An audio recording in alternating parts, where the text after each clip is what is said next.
Olá, está começando o Interrogando Pensamento. Neste programa nós vamos tratar sobre a obesidade. Segundo a Organização Mundial da Saúde, 1,5 bilhão de pessoas no mundo sofrem de obesidade, enquanto quase 1 bilhão sofrem do outro extremo, a desnutrição.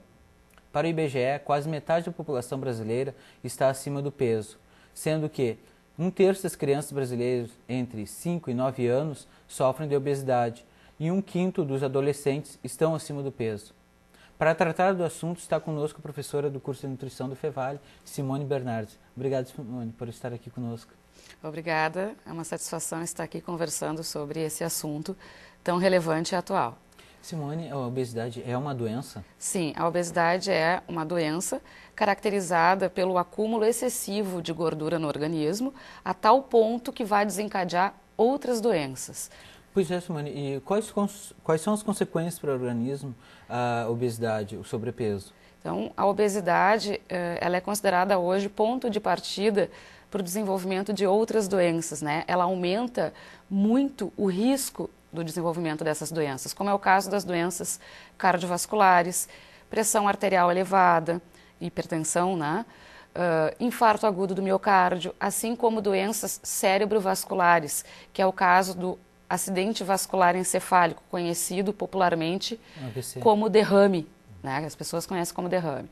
Outros fatores que podem ser desencadeados pela obesidade são os cânceres. Nunca se imaginava que existia essa relação, as pessoas também não sabem que existe essa relação. Então, tem determinados tipos de câncer, como é o caso do câncer de mama, que ele ocorre mais em mulheres que estão com sobrepeso e principalmente naquelas que estão com obesidade.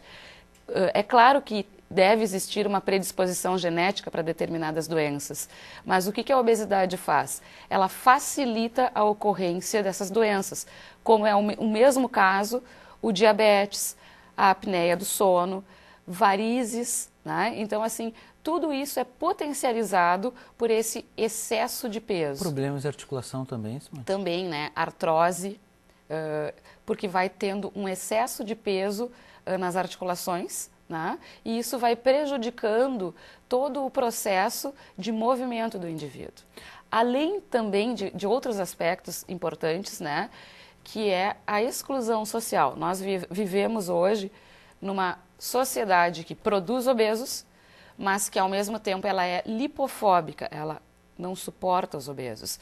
Então, em termos de relacionamento afetivo, em termos de oportunidade de trabalho, muitas pessoas sofrem uma certa discriminação. O obeso hoje na sociedade, ele é considerado aquele indivíduo que não tem ânimo, não tem força de vontade para se cuidar. E a gente sabe que existem outros fatores que podem estar levando, além da alimentação excessiva e do baixo nível de atividade física, né, a esse montante de gordura corporal. Professora, isso eu quero abordar mais adiante, mas a senhora falou antes em genética.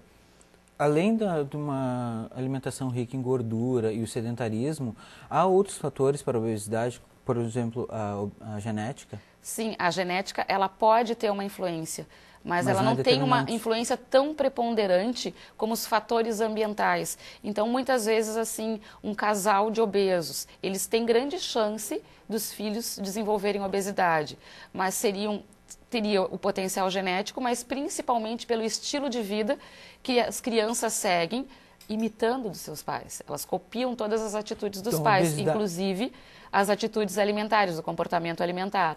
A obesidade pode ser contagiosa de uma forma social, então? Sim, exatamente, porque o comer ele é social.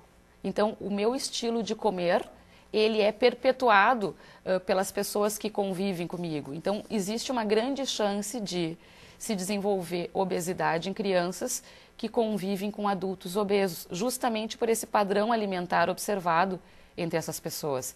Então, esse é o exemplo, é onde a criança vai ter como modelo o que é alimentação. Então, isso provavelmente tem um impacto muito maior que a genética. Nós não podemos desconsiderar a genética, mas o impacto maior é desse aspecto social da alimentação. Pois é, Simone, antes tu comentou, né, sobre a discriminação do obeso na sociedade. O obeso, ele carece de disciplina e força de vontade, ou ele é uma vítima de grandes forças econômicas e que não permitem a pessoa sair dessa condição? Por exemplo, somos bombardeados todos os dias por propagandas de alimentos altamente calóricos, etc., né? E pouco valorizado assim os avanços que se consegue para a diminuição do peso. É que agora, quando a gente começa a abordar isso, a gente tem que pensar o seguinte, né? O que leva à obesidade? É claro que, de um ponto de vista biológico, o que leva é o excesso de consumo calórico e o baixo gasto de energia. E nessa condição, o organismo tem uma facilidade infinita de deposição de gordura. A nossa condição de depositar gordura, ela é infinita. Então, no momento em que essa matemática é positiva, as pessoas vão ficar com excesso de peso. Então, isso parece uma coisa muito simples, mas do ponto de vista psicológico, o que faz uma pessoa se alimentar de forma excessiva? A gente tem que entender que esse comportamento alimentar que nós estamos observando, ele é anormal. Então, existem muitas condições, e isso eu observo no consultório, por exemplo, né, que tem pessoas que não se dão conta do que comem. Não é falta de vontade. Então, elas estão num ambiente que é extremamente facilitador, porque na sua família é normal ter excesso de peso, é normal ser obeso. E até algum tempo atrás, uma criança obesa era considerada extremamente saudável. Então, vem de uma cultura em que o excesso de peso é ser saudável. E a gente sabe que hoje, que o excesso de peso, muito antes, pelo contrário, ele é um fator de doença que vai desencadear outras doenças. Então, assim, o convívio social facilita isso. Então, a pessoa muitas vezes nem se dá conta. Eu tenho pacientes que, quando vão se dar conta que estão com obesidade, eles já estão naquele terceiro nível de obesidade, que é a obesidade mórbida. Então, falta muita consciência, não é nem falta de vontade. E tem pessoas que comem para se proteger. Aquela camada de gordura, aquela capa de gordura que se cria, muitas vezes é uma proteção. Muitas vezes a pessoa começa Proteção a comer... do quê, Simone? Eu já comento contigo a respeito. Então, muitas vezes a pessoa começa a comer para suprir algum mal-estar, para atender uma necessidade psicológica de rejeição. Então, assim, a fonte de prazer, como ela não tem pelas vias normais, muitas vezes, eu não estou dizendo que são todos os casos, mas nós observamos isso com muita frequência, né? A fonte de prazer passa a ser a alimentação. Às vezes a pessoa não se dá conta do que ela está comendo porque ela abre a geladeira, às vezes à noite, né? E ela nem computa aquilo como se fosse comida. Ela está comendo a solidão, ela está comendo a rejeição, ela está comendo o desemprego, a baixa autoestima. Então, nem sempre o que para nós significa comer, né, para o obeso é comer.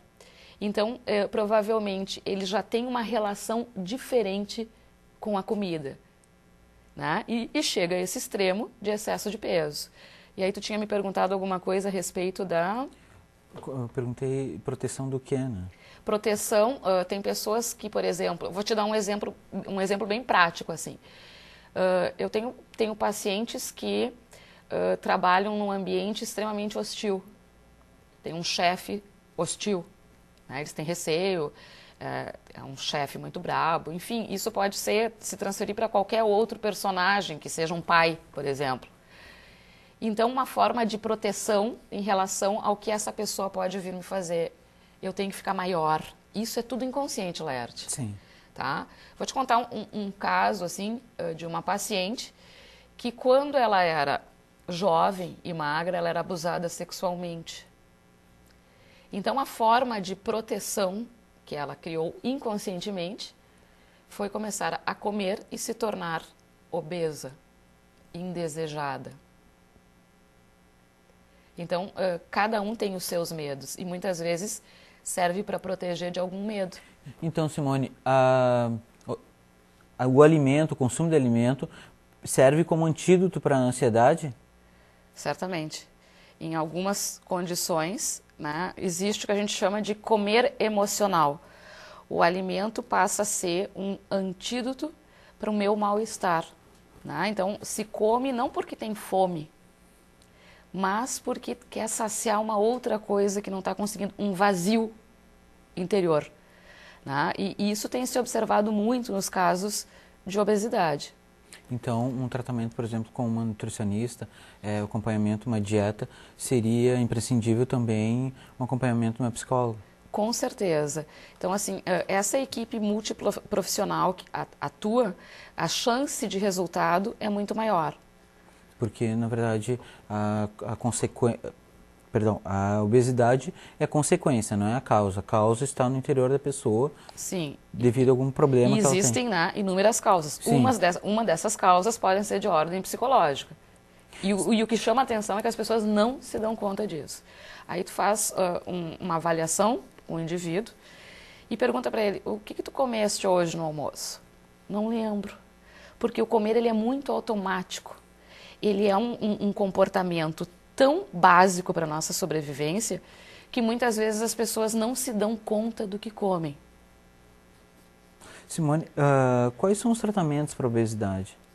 Bom, todo tratamento para a obesidade prevê mudança do comportamento alimentar, ou seja, da forma que eu me alimento.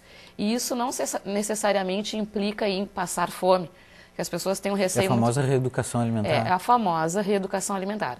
Então, independente do tratamento, sempre vai existir necessidade de reeducação alimentar, o jeito que eu me relaciono com o alimento, as quantidades que eu consumo, início de atividade física, isso vai fazer uma grande diferença nos resultados. Em alguns casos, é necessário um acompanhamento por um profissional da psicologia, né? E isso vai, com certeza, sedimentar essa perda de peso, porque o grande problema que a gente observa nas pessoas é que elas conseguem emagrecer, mas depois elas têm dificuldade para manter. Né? Então, vai precisar, não é uma coisa imediata. Ninguém ganha peso nesse extremo de um dia para o outro. Então, a perda de peso, para ser sustentada, ela deve ser gradual. E a pessoa tem que ter consciência de que ela vai precisar de ajuda e que ela vai precisar ficar num acompanhamento, né, por um determinado período de tempo. Pois é, Simone, isso é uma pergunta que eu iria mesmo fazer. Tem muitas pessoas que diminuem peso assim, rapidamente, bastante, mas voltam, logo passado 6 meses, 1 ano, voltam a adquirir o peso de antes, às vezes até mais, né? Por que isso acontece? Porque não está preparada para... Porque provavelmente não seguiu num acompanhamento, não teve o apoio, não se propôs a seguir num acompanhamento e contar com a ajuda desses profissionais, né, para modificar comportamento. O que é importante nós salientarmos aqui? O comportamento alimentar, ele é formado nos nossos primeiros 5 anos de vida. Então, nós vamos aprendendo esse comportamento. E então, nessa condição de obesidade, chega um momento que é necessário desaprender esse meu estilo alimentar inadequado. E passar uma borracha numa folha que está escrita vai apagar, deixa marcas, mas eu preciso agora começar a reescrever. E isso não é da noite para o dia. Então, as pessoas têm uma tendência em acreditar que deve ser de forma imediata a perda de peso. Não.